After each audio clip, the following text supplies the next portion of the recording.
നല്ല sweet value ഉണ്ട് ഇതിന്. കരിക്കിൻ്റെ ഒരു ടേസ്റ്റ് ആയിട്ടാണ് വരുന്നത്. നമ്മൾ ആ കരിക്കിന്റെ ഒരു ടേസ്റ്റിനോട് സാമ്യമുണ്ട്.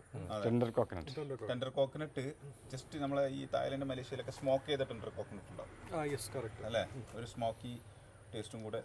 കറക്റ്റ് ടെൻഡർ കോക്കനട്ട് ടേസ്റ്റ് അല്ല, ഒരു പറയുന്ന സ്മോക്ക് ചെയ്ത്, പക്ഷേ സ്വീറ്റ്നെസ് കൂടുതലാണ്. സാധാരണ നമ്മളെ ടെൻഡർ കോക്കനട്ടിന് സ്വീറ്റ് ഉണ്ടാവില്ല അല്ലേ, ഇത് സ്വീറ്റ് കൂടുതലാണ്. സ്വീറ്റ് കൂടും. അതാണ് ഇതിൻ്റെ ഒരു കറക്റ്റ് ഫ്ലേവർ എന്ന് പറയുന്നത്.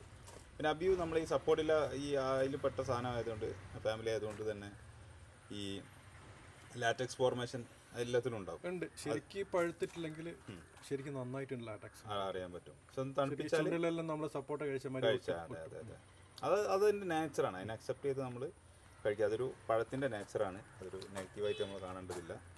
ഒരു പഴത്തിൻ്റെ ഒരു ക്വാളിറ്റീസാണത്. ഓക്കെ, അപ്പോൾ അതിനെ നന്നായിട്ട് പഴുപ്പിക്കുക. പിന്നെ ഫ്രിഡ്ജിൽ വെക്കുക അല്ലേ, ഫ്രിഡ്ജിൽ വെച്ച് കഴിഞ്ഞാൽ കുറച്ചും കൂടെ ഒരു റെഫ്രിജറേറ്റർ കഴിക്കാൻ രസമുണ്ടാവും.